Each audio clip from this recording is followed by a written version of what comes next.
menuju ruang seminar. Seminar tentang apa? Ini public speaking. Public speaking. Kelas 12 ngapain, Bu? Oh, itu mau ke kampus. Oh, kampus kunjungan. Astagfirullahaladzim.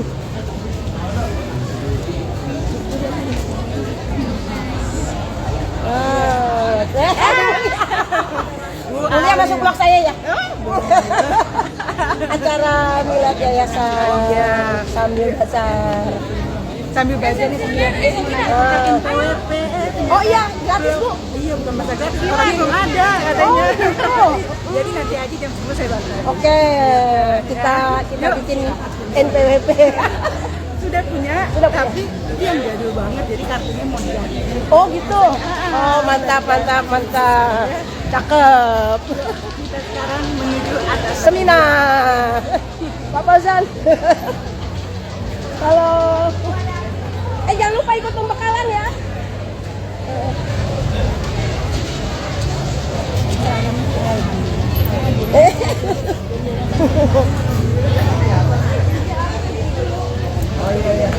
Oke guys, kita kesini guys. Bu, saya nih mau naik. Ayo. Kirain apa mau?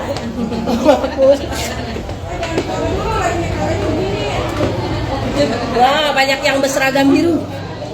Tapi ada yang hijau tadi.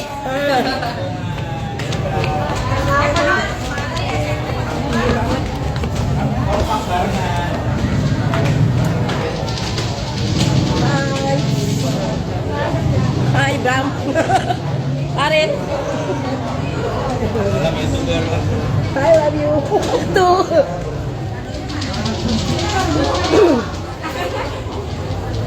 Tanda tangan guys, pada tanda tangan guys. Oke, saya mau tanda tangan dulu guys. Ya. Bicara. Oke. Put, masuk Put. Kadonya tadi sekalian katanya.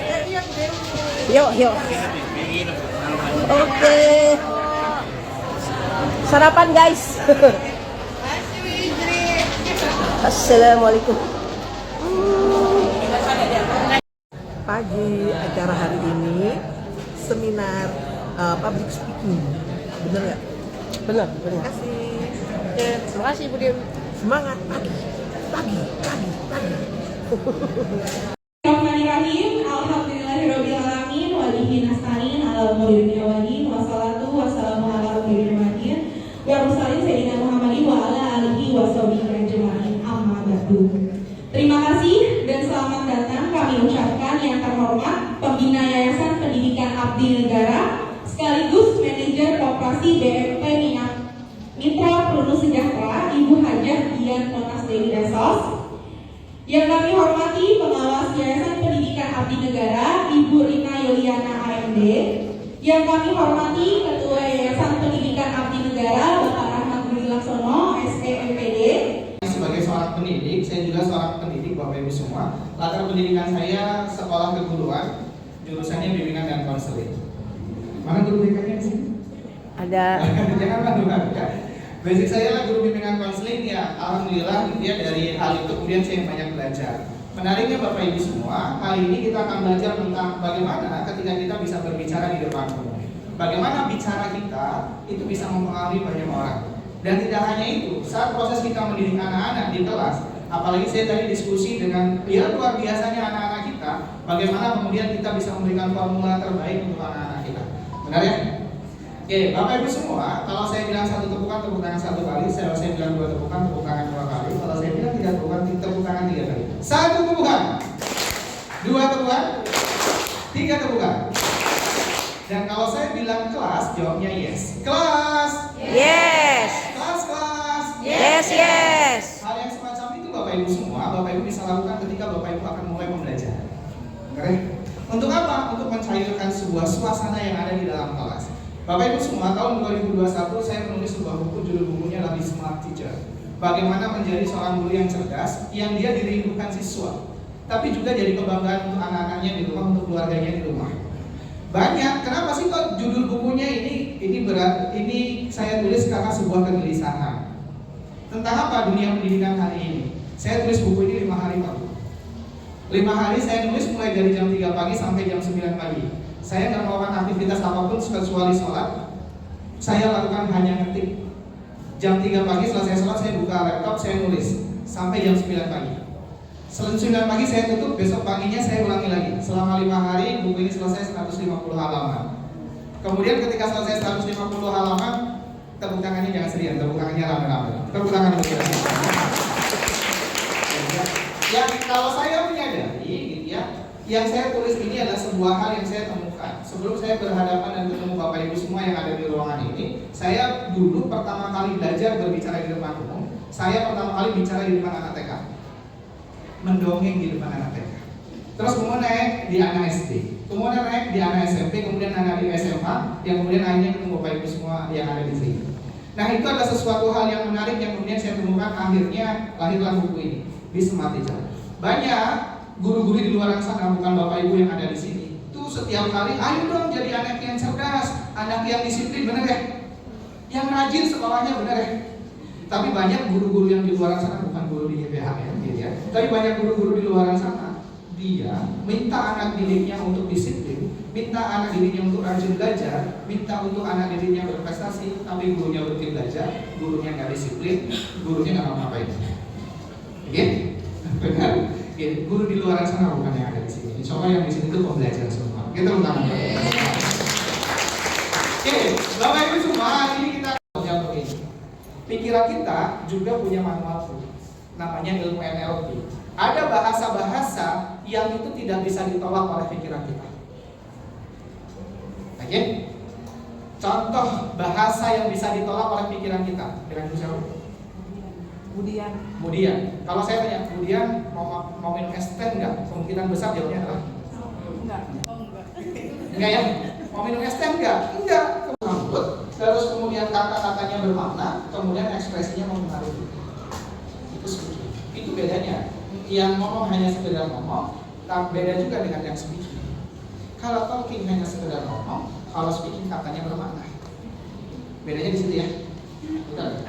Public speaking itu apa? Public speaking itu adalah seni menyampaikan pesan melalui verbal dan non-verbal, dan kemudian membutuhkan keyakinan. Ini public speaking. Sederhana. Setelah ini sudah 30 menit sebelum kita praktek.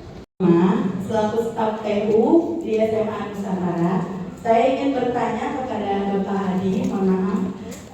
Yang pertama itu, bagaimana cara kita menenangkan diri atau membuat diri kita nyaman ketika kita berada atau akan berbicara di depan umum? Itu yang pertama. Maaf ya Pak ya. Yang kedua, bagaimana cara kita mempengaruhi pemikiran sadar agar dapat membuat pemikiran bawah sadar kita menyatu? Seperti itu. Terima kasih Bapak atas pertanyaannya. Assalamualaikum warahmatullahi wabarakatuh. Waalaikumsalam warahmatullahi wabarakatuh. Ini saya menjawab ya, biar saya nggak lupa. Yang pertama adalah bagaimana cara kita agar tenang ketika berbicara di depan umum. Biasanya saat kita grogi mau berbicara di depan umum, kebanyakan itu groginya dari belakang. Maka hal mudah, sederhana yang bisa kita lakukan apa? Kita tarik nafas 3 kali. Hembuskan. Tarik nafas 3 kali. Hembuskan. Oke? Kenapa? Karena saat kita menarik nafas itu pikiran kita akan rileks. Karena tadi saat kita akan berbicara di depan umum, detak jantungnya semakin cepat, putaran darahnya semakin cepat juga, keringat dinginnya keluar semua, bahkan muncul kecemasan keluar masuk toilet. Bahkan perasaannya ada aja yang datang. Itu bentuk kecemasan. Saat mau berbicara di depan. Barangkali ketika berbicara di depan anak-anak, kita lancar. Tapi ketika kita berbicara di depan pimpinan dan di depan Bapak Ibu Dewan Guru, barangkali kita akan grogi. Apa yang bisa kita lakukan? Kita tarik nafas 3 kali. Saat kita tarik nafas 3 kali, sederhananya kita self-talk. Kalau dalam ilmu hipnosis kita namanya self-hypnosis. Menghipnosis diri sendiri dengan sambil tarik nafas itu bilang ke dalam hati, bisa, lancar, mudah, dan seterusnya. Nah, tantangannya adalah saat kita mau berbicara itu. Maka hal sederhana yang bisa kita lakukan adalah itu. Terus yang kedua, berkaitan dengan bagaimana saat kita berkomunikasi. biar bahasa kita itu bisa masuk ke pikiran bawah sadar. Saya mau bilang Pak, ada 5 hal. Berapa hal? 5 hal. Ada 5 hal yang bisa membypass pikiran bawah sadar. Oke, saya buka dulu ke slide-nya. Kita masuk ke slide ini. Ada 5 hal yang bisa membypass antara pikiran sadar dan bawah sadar tanpa ilmu hipnosis. Apa? Yang pertama adalah figur otoritas. Apa Pak Bu? Figur otoritas. Bapak Ibu di depan anak-anak punya namanya figur otoritas. Walaupun barangkali anak itu tidak menyetujui di belakang, tapi ketika Bapak Ibu bilang ini diterapkan di kelas ini atau ini diterapkan di sekolah ini peraturannya, dengan terpaksa anak itu mengikuti. Benar? Bapak Ibu punya figur otoritas nggak? Punya. Siapa? Kepala sekolah.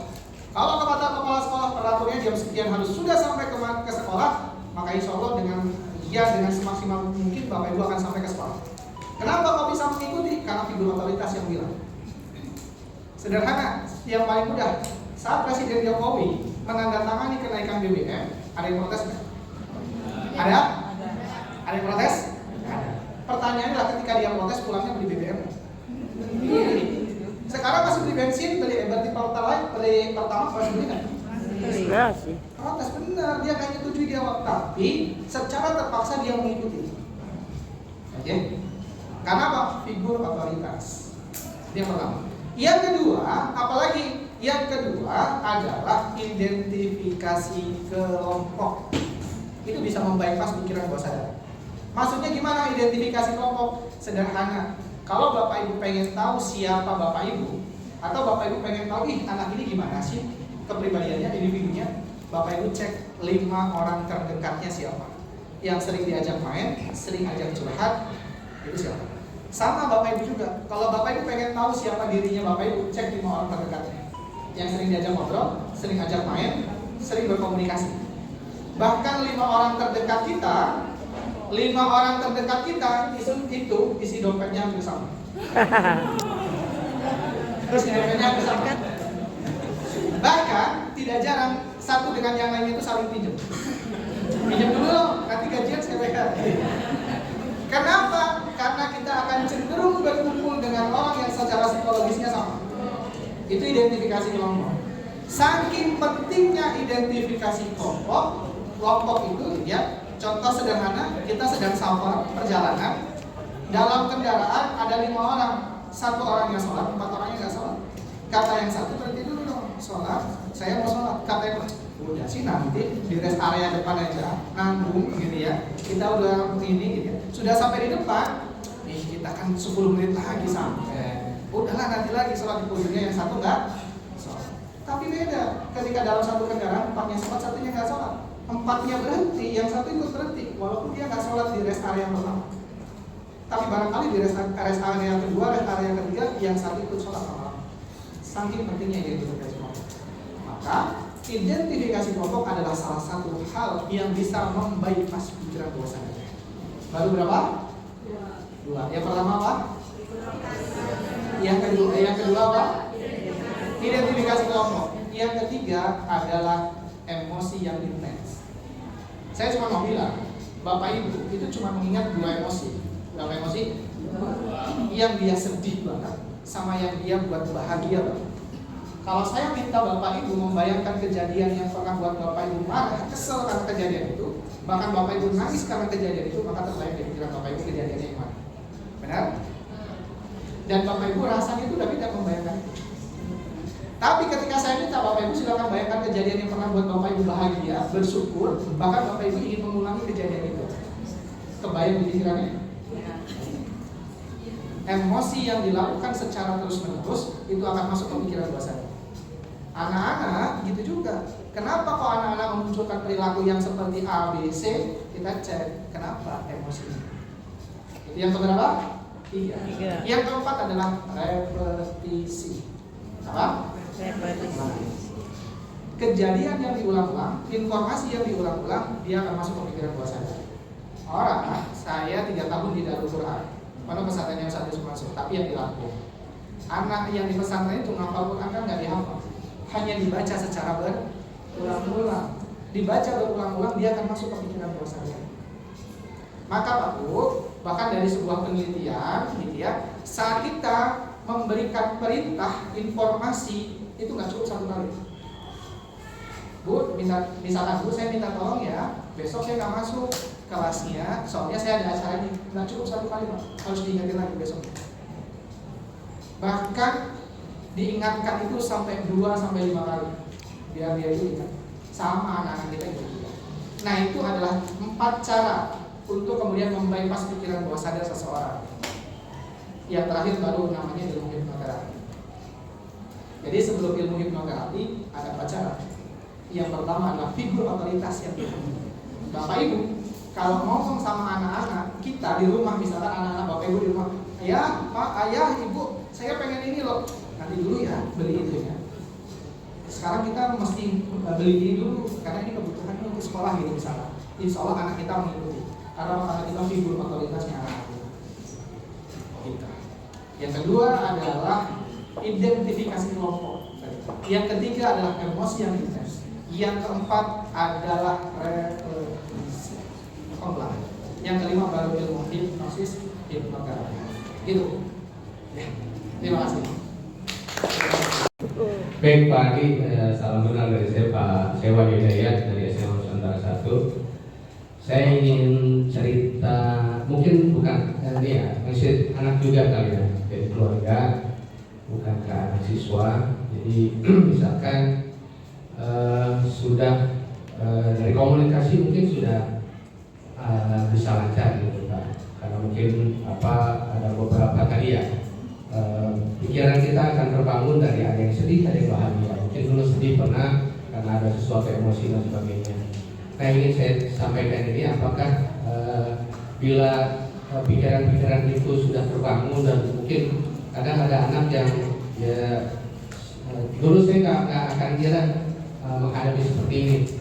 Dulu mungkin saya menggambarkan, oh anak-anak teman saya itu begini. Akhirnya kebagian juga saya dapat kayak begini juga permasalahan seperti ini.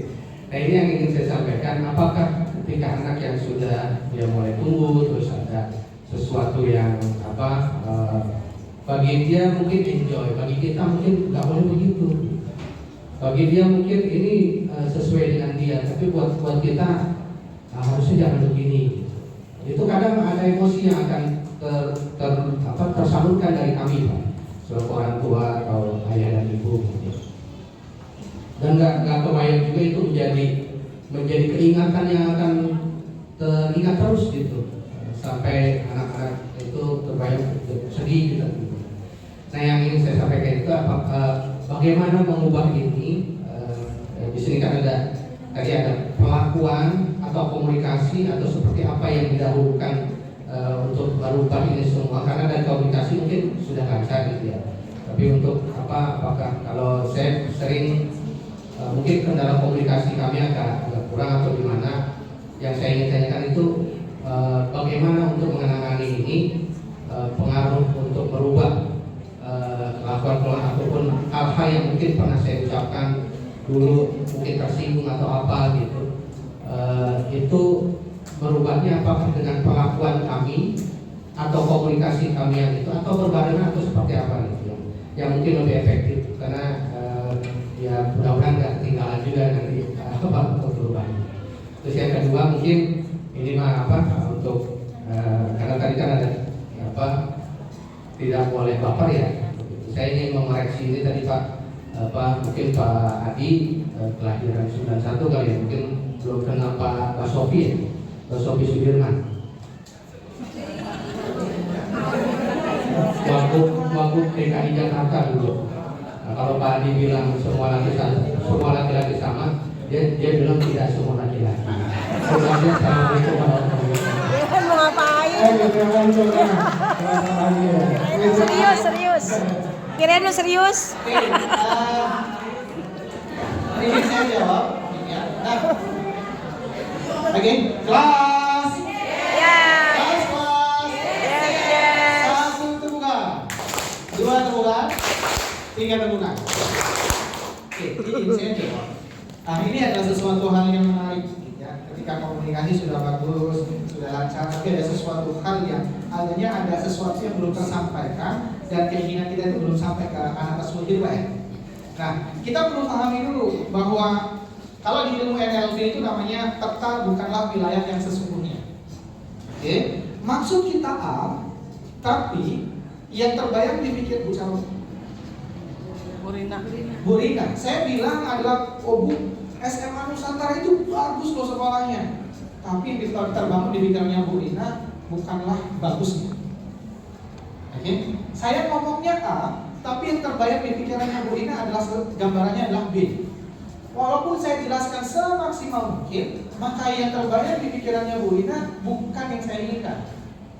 Maka apa yang kita mesti lakukan? Kita mesti tahu dulu apa yang dipahami anak itu dengan situasi itu. Oke? Kalau bahasa sekarang kita berempati, kita masuk dulu ke dunianya anak-anak. Apa sih yang terbayang di pikirannya anak-anak ketika anak-anak melakukan kegiatan itu? Ya? Nah, setelah kita tahu, oh ini Pak, barulah kita masuk dengan bahasa komunikasi kita. Contoh, karena saya guru bimbingan konseling gitu ya, anak-anak itu cerita begini, oh saya punya masalah seperti ini dan segala macam. Oke, saya cuma mendengarkan. Setelah itu saya jawab, Pak, dulu saya juga merasakan hal yang sama seperti yang kamu rasakan hari ini. Dulu, barangkali saya juga lakukan hal yang sama, tapi saya menyadari ketika saya lakukan itu ternyata belum punya dampak yang luar biasa. Nah, maka kenapa saya sampaikan ini? Kenapa saya beritahu ini? Karena biar kamu tidak merasakan apa yang seperti yang saya rasakan. Nah, itu kita menyentuh apa? Kita menyentuh pikiran bawah sadar. Tentunya dengan bahasa komunikasi yang bagus. Karena semakin kita memaksakan, saya bilang SMA Nusantara itu bagus, semakin saya paksakan, itu semakin ditolak. Karena di pikiran Bu Rina yang terbayang bukanlah bagusnya SMA Nusantara misalnya. Nah, terkadang kita juga terjebak. Terjebak apa? Kita lihat aktivitasnya anak-anak gitu ya. Terus kemudian kita terjebak untuk terus berbicara dan menasihati anak-anak. Karena kita terjebak itu. Dan terkadang kita belum mau mendengarkan lebih banyak apa kemauan anak-anak. Kan kita tahu, kita diciptakan satu mulut dua telinga. Biar kita itu lebih banyak mendengarkan dulu dibandingkan kita banyak bicara. Terkadang ada orang baru ngomong, kita sudah ngomongnya B, C, D dan segala macamnya gitu. Karena menganggap kita lebih pengalaman. Kita nggak bisa begitu. Apa yang mesti kita lakukan? Kita dengarkan dulu. Oh iya. Terus apa yang kamu rasakan? Oke, emang kalau kamu melakukan itu apa yang kamu rasakan? Emang kamu kalau melakukan itu rasanya gimana? Atau kira-kira ketika kamu melakukan itu dampaknya apa buat dirimu? Oh ya saya senang, bahagia, saya bisa berekspresi dan segala macamnya. Kan kita akan mencari informasi titik di mana sebenarnya dia punya sesuatu kenapa dia lakukan itu. Jadi kita coba ketika ada masalah, siapapun masalahnya, apakah anak kita ataukah kemudian anak-anak di sekolah, cobalah kita banyak mendengarkan dibandingkan kita banyak bicara. Ibaratkan kalau kata guru saya, kita itu ibaratkan kita punya pistol, itu pelurunya cuma satu. Maka pastikan peluru yang kita tembakkan itu tepat sasaran dan musuh kita itu langsung lumpuh gitu, bahkan mungkin langsung mati dengan bahasa yang kita keluarkan. Caranya gimana? Ya kita perlu tahu dulu kelemahannya dari mana, kita dengarkan dulu ceritanya. Tapi menariknya adalah itu tantangan. Terkadang kita itu gatal duluan mulutnya dibandingkan mendengar. Dan karena apa? Karena kita menganggap kita lebih bisa. Maka coba Pak Wahyu gitu, Pak Wahyu ya, coba untuk lebih banyak mendengarkan dulu Pak. Oke, didengarkan dulu apa maunya, apa keinginannya, atau coba sesekali lah. Atau coba sesekali masuk ke dunia, atau seperti apapun itu.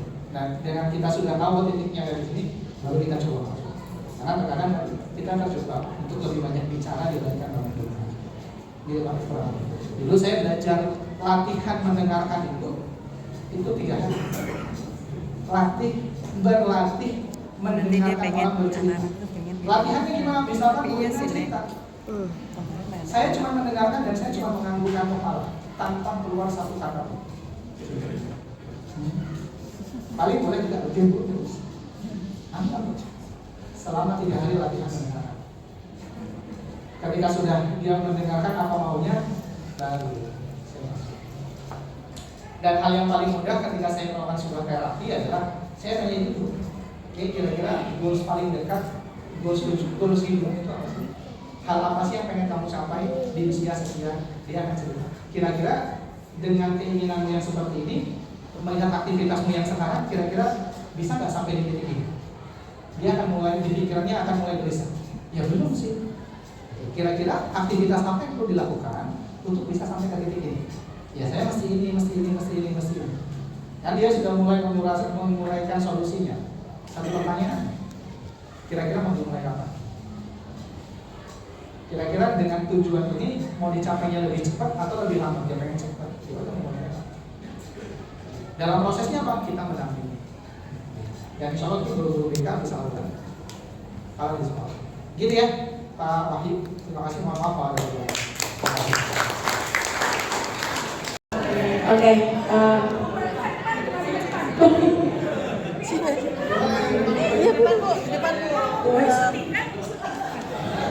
Oke guys, perkenalkan nama saya Siti Halimah. YouTube saya Halimah Guru SMK Bisa. Dan kita punya satu YouTube SMK yang official. Jadi tolong Bapak Ibu untuk subscribe ya. Subscribe ya. Nanti ada giveaway dari SMK Nusantara 1 Kota Tangerang. Oke, jadi di ulang tahun ini kita mengeluarkan YouTube Pak untuk SMK Nusantara 1. Oke, saya dari unit SMK Nusantara 1. Kebetulan saya di sini kalau di SMK menurut jejak digital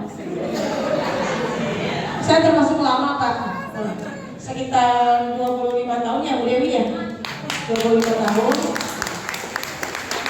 Nah, kalau saya sedikit kembali ke belakang, ternyata memberikan sesuatu kepada anak itu berbeda ya, zaman dulu dengan zaman sekarang. Kalau dulu Pak, anak kita cubit begini aja nggak ada yang marah, mereka senang diperhatikan sama kami. Pada saat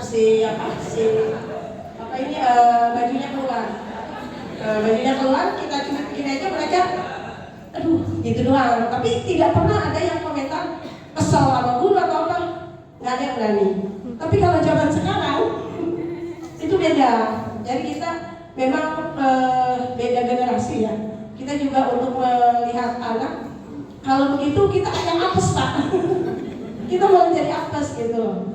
Nah itu kita belajar dari apa ya, learning by doing lah ya.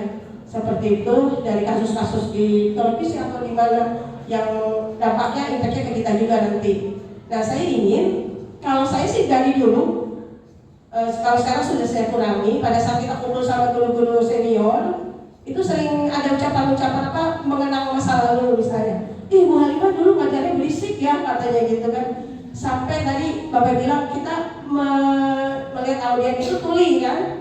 Saya itu kalau ngajar dulu Pak, dari sini sampai gang sana ya kedengeran. Sampai saya ke sana ketemu ibu-ibu, Bu Halimah, suaranya sampai ke sini bagus loh, untuk bagus kalimatnya. Kalau kira saya malu gitu.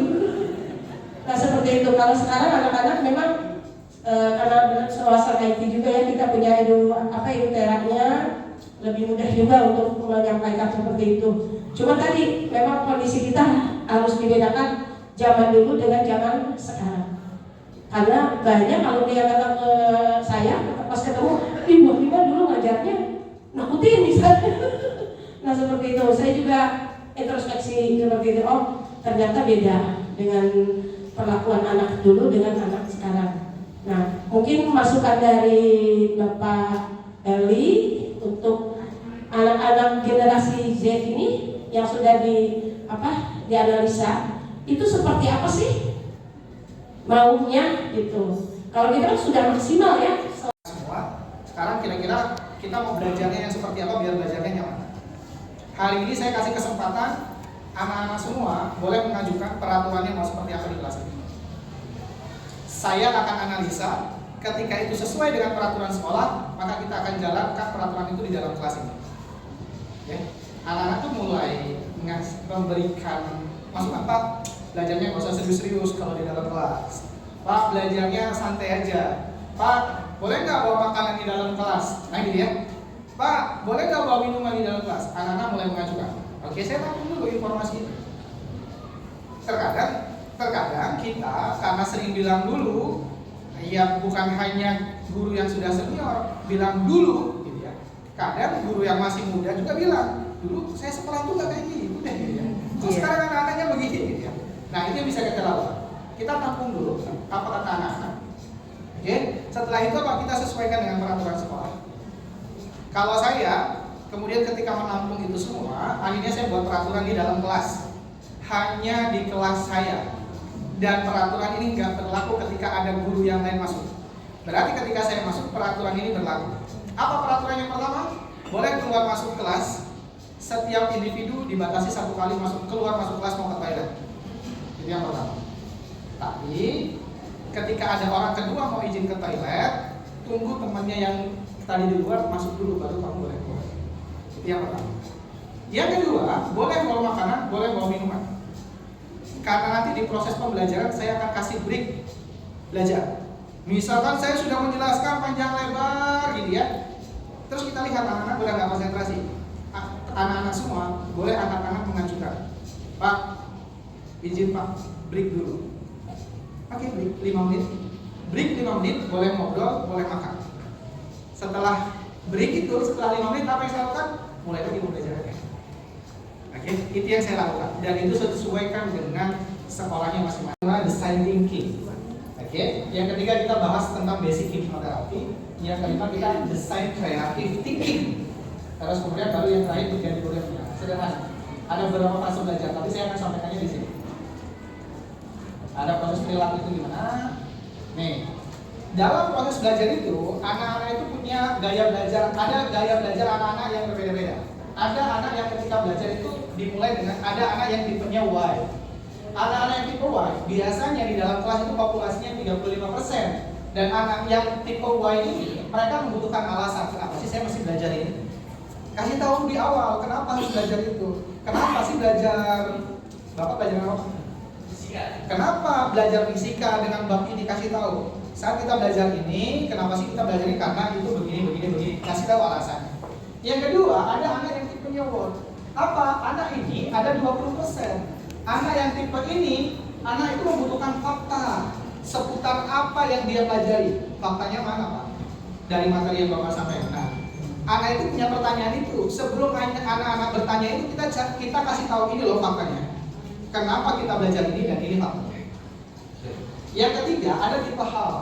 Anak yang kurang lebih juga populasinya 20%, apa? Dia menganggap cara belajar terbaik adalah dengan mengalami langsung atau melakukan.